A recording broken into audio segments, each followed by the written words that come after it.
This is the Fox 25 News at 9. He explicitly called to reconsider the right of marriage equality, the right of couples to make their choices on contraception. This is extreme and dangerous path the court is now taking us on.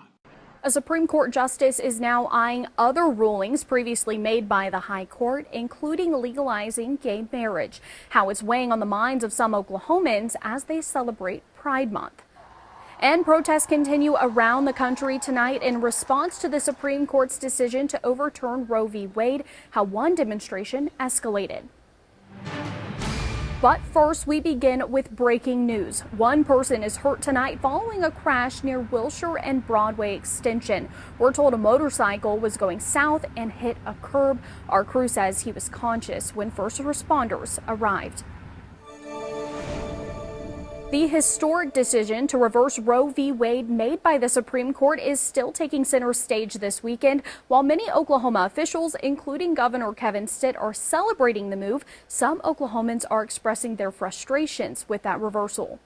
I feel like it's important to send the message that we're not okay with our rights being taken away from us, especially when it comes to medical care.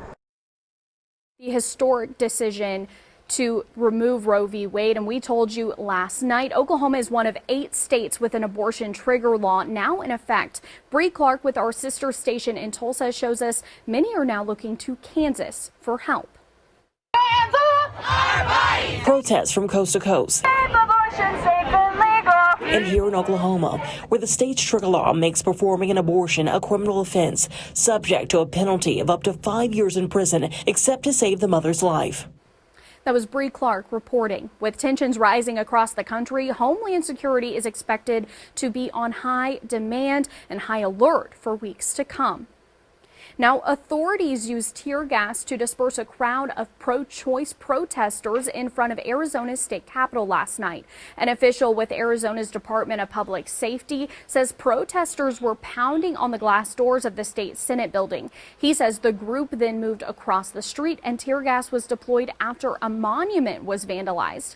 Lawmakers rushing to complete the 2022 session had to huddle briefly in a basement for safety. The demonstration comes after several Arizona abortion providers preemptively paused abortion services due to the lack of legal clarity.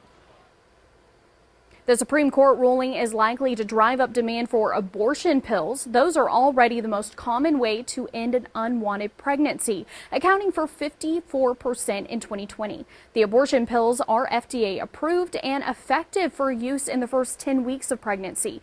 They can be prescribed online, mailed to patients, and taken at home. Some states are trying to restrict abortion pills, but experts expect self-managed medication abortions to increase significantly after the ruling. The hot weather isn't keeping people from celebrating who they are or who they love. Pride Fest is happening all weekend at Scissortail Park in downtown Oklahoma City. Fox 25's David Chazanoff stopped by the event, and he joins us live in the studio. So, David, how important is this year's celebration to the LGBTQ+ community? It's all about just coming together, even with the Roe v. Wade thing. You know, we all just need to really band together right now. A distraction to a celebration. First, it was David, thank you. Now, if you're heading out to the Pride Fest this weekend, you will be seeing an increase in security. Organizers say they're utilizing every possible tool to keep people safe.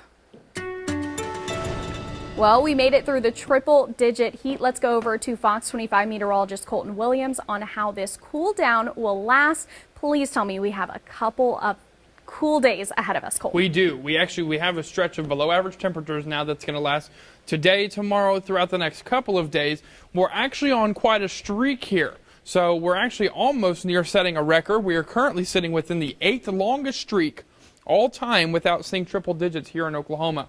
Yesterday we got close. We hit 99 degrees. We did not break the record. Last time we saw triple digits was August 28th of 2020.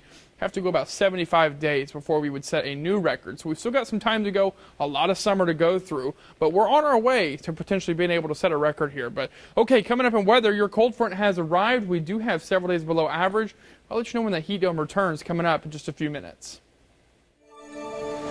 The OSBI makes an arrest in a decades-old cold case. In 1993, a woman found an unidentified baby in her yard in Choctaw County. The medical examiner ruled the baby had been born alive and died from having his throat slashed.